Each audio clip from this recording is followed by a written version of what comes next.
Bonjour et bienvenue dans une nouvelle vidéo. Nous allons parler des pouvoirs de l'État côtier en matière de pollution issue des navires. Avant de commencer, n'oubliez pas de me soutenir en vous abonnant et en likant ma vidéo si vous aimez mon travail.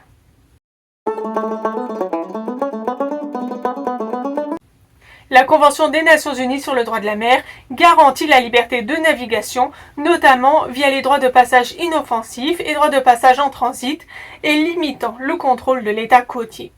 Cependant, cela pose des questions légitimes concernant l'inquiétude de voir naviguer des navires sous normes, puisque ceux-ci sont plus enclins à subir une avarie qui pourrait provoquer une pollution ou mettre en danger la vie humaine. On peut penser aux navires de la flotte fantôme russe. Ainsi, par exemple, début mars, les autorités suédoises ont arraisonné le cargo CAFA dans leurs eaux territoriales, un raisonnement motivé par de possibles déficiences quant à l'aptitude à la navigation du navire. On peut aussi citer le méthanier Arctic Metagaz, chargé d'environ 100 000 m3 de GNL et 700 tonnes de carburant, qui a longtemps dérivé en Méditerranée et est actuellement au mouillage en attendant de pouvoir être remorqué. Qu'est-ce que l'État côtier conformément à la Convention des Nations Unies sur le droit de la mer? La Convention octroie à l'État côtier des droits souverains et des compétences sur une zone maritime adjacente à ses côtes. L'État côtier exerce des prérogatives envers les navires traversant ses eaux territoriales et sa ZEE, régulation du trafic maritime, lutte contre le déversement illicite d'hydrocarbures, etc. La partie 12 précise les pouvoirs de l'État côtier en matière de prévention et de protection de l'environnement marin, qui varient selon l'espace maritime concerné. En matière de prévention, l'article 211 porte sur l'adoption de mesures visant à lutter contre la pollution par les navires. En effet, cette dernière est un véritable risque, amplifié par une croissance du trafic maritime et du tonnage transporté, et le carburant utilisé, le fioul étant progressivement remplacé par des carburants à base de méthanol et d'ammoniac.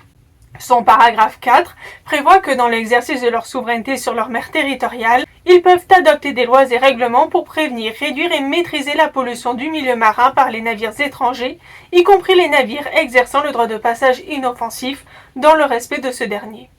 Le paragraphe 5 prévoit que dans la zone économique exclusive, les États peuvent adopter des lois et règlements visant à prévenir, réduire et maîtriser la pollution par les navires qui soient conformes et donnent effet aux règles et normes internationales généralement acceptées établies par l'intermédiaire de l'organisation internationale compétente ou d'une conférence diplomatique générale, y compris de créer des zones particulières et clairement définies, paragraphe 6, lorsque celles-ci requièrent l'adoption de mesures obligatoires spéciales pour la prévention de la pollution par les navires pour des raisons techniques reconnues tenant à ses caractéristiques océanographiques et écologiques, à son utilisation ou à la protection de ses ressources et au caractère particulier du trafic. Il s'agit des zones ECA ou CECA.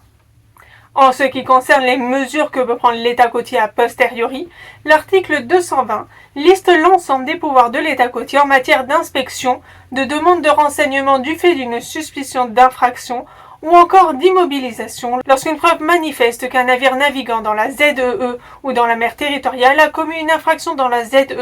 ayant entraîné des rejets qui ont causé ou risquent de causer des dommages importants en matière environnementale et reportés. Ce navire doit se trouver volontairement dans un port ou à une installation terminale au large. Ainsi, l'État côtier peut intenter une action, paragraphe 1er, procéder à l'inspection matérielle du navire pour établir l'infraction et, lorsque les éléments de preuve le justifient, intenter une action et notamment ordonner l'immobilisation du navire conformément à son droit interne, paragraphe 2, demander au navire de fournir des renseignements concernant son identité et son port d'immatriculation, son dernier et son prochain port d'escale et autres renseignements pertinents requis pour établir si une infraction a été commise, paragraphe 3,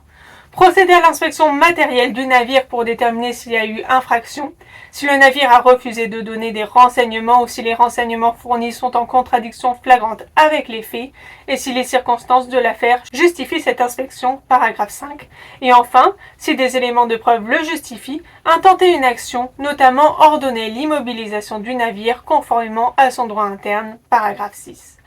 L'arrêt de la Cour de justice de l'Union européenne du 28 février 2018 dans l'affaire Bosphorus Queen Shipping, rendu suite à une question préjudicielle posée par une cour finlandaise du fait d'un accident pétrolier causé par un navire immatriculé au Panama, le Bosphorus Queen Shipping, en transit dans la zone pour rejoindre son port de destination en Russie au sein de la ZEE finlandaise, porte sur les circonstances dans lesquelles un État côtier peut intenter une action contre un navire étranger qui est à l'origine d'un rejet d'hydrocarbures dans la zone économique exclusive de cet État côtier, à l'encontre d'un État tiers, dans un but de protection de l'environnement au regard des articles 56, 58, 192 et 220 paragraphe 6 de la Convention des Nations Unies sur le droit de la mer.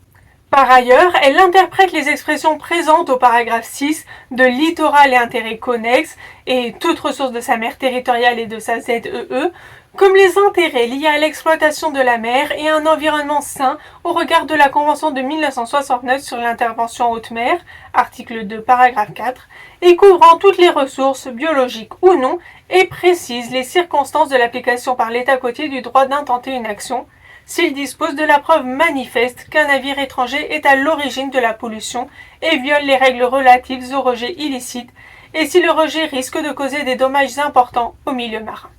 Quant au risque de dommages importants, celui-ci sera déterminé en fonction de la vulnérabilité de la zone touchée par le rejet, ainsi qu'au volume, à la situation géographique et à l'étendue du rejet, ainsi qu'à sa durée et aux conditions météorologiques qui prévalaient dans la zone concernée. La Cour rappelle finalement, reprenant la jurisprudence de la Cour de justice des communautés européennes du 3 juin 2008 intertanko et qui portait également sur un cas de pollution par hydrocarbures, que l'objectif de la Convention de Montego Bay est d'établir un juste équilibre entre les intérêts des États en leur qualité d'État côtier et les intérêts des États en leur qualité d'État du pavillon, lesquels peuvent s'opposer. Revenons à notre Convention. L'article 221 permet enfin d'étendre la compétence de l'État côtier au-delà de la mer territoriale en prenant des mesures proportionnées aux dommages qu'ils ont effectivement subis ou dont ils sont menacés, afin de protéger leur littoral ou les intérêts connexes, y compris la pêche, contre la pollution ou une menace de pollution résultant d'un accident de mer ou d'actes liés à un tel accident dont on peut raisonnablement attendre des conséquences préjudiciables. Ainsi, la Convention des Nations Unies sur le droit de la mer étend les pouvoirs de l'État côtier au-delà de ses eaux sous souveraineté afin de protéger ses intérêts légitimes de prévention et de lutte contre la pollution des navires qui bénéficient, ne l'oublions pas, d'un droit de passage inoffensif et d'un droit de passage en transit. Ces pouvoirs restent toutefois limités, y compris dans leurs eaux sous souveraineté. Cela pose des questions, notamment dans le contexte actuel dans lequel une flotte dite fantôme de pétroliers, sous normes et non assurées, contourne les sanctions russes. J'espère que cette vidéo vous aura été instructive et que vous apprécierez également les prochains épisodes. À bientôt dans une nouvelle vidéo.